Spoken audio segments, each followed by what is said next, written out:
స్పష్టంగా డిమాండ్ చేస్తున్నాం ప్రభుత్వాన్ని, వెంటనే లిస్టు బయట పెట్టండి. ఏ ఏ పారిశ్రామిక వాడలో ఎవరికి ఎంత భూమి ఇవ్వాలని చెప్పి అనుకున్నారో వాళ్ళ లిస్టు బయట పెట్టండి.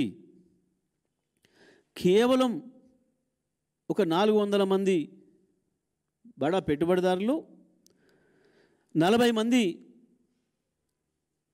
ముఖ్యమంత్రి, మంత్రులు, కుటుంబ సభ్యులు, బంధుమిత్రుల కొరకు 4 కోట్ల ప్రజలను ముంచుతున్నారు.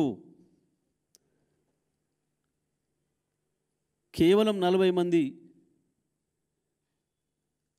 ముఖ్యమంత్రి, మంత్రుల బంధువులు, 400 మంది పెట్టుబడిదారులు కలిసి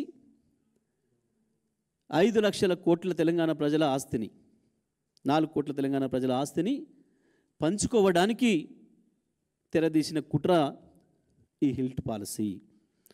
మేము డిమాండ్ చేస్తూ ఉన్నాం పార్టీగా, వెంటనే మొత్తం లిస్టు బయట పెట్టండి, ప్రజల ముందు పెట్టండి.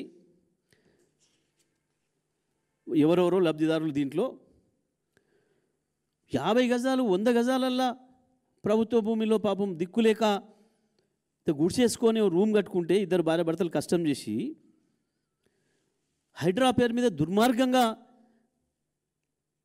వాళ్ళని కూలగొట్టి, వాళ్ళ ఇల్లు కూలగొట్టి, వాళ్ళను నిమిషాల మీద గూడు లేకుండా చేసి 2,000 ఎకరాల భూమిని పంచుకుంటామంటే కేవలం 40 మంది దొంగలం తింటామంటే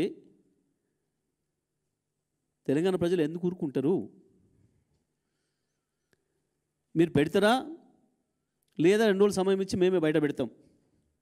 మొత్తం దొంగలు ఎవరో, కలిసి దోసుకుంటున్న కుట్రదారులు ఎవరో అందరి పేర్లు కూడా బయట పెడతాం మేమే.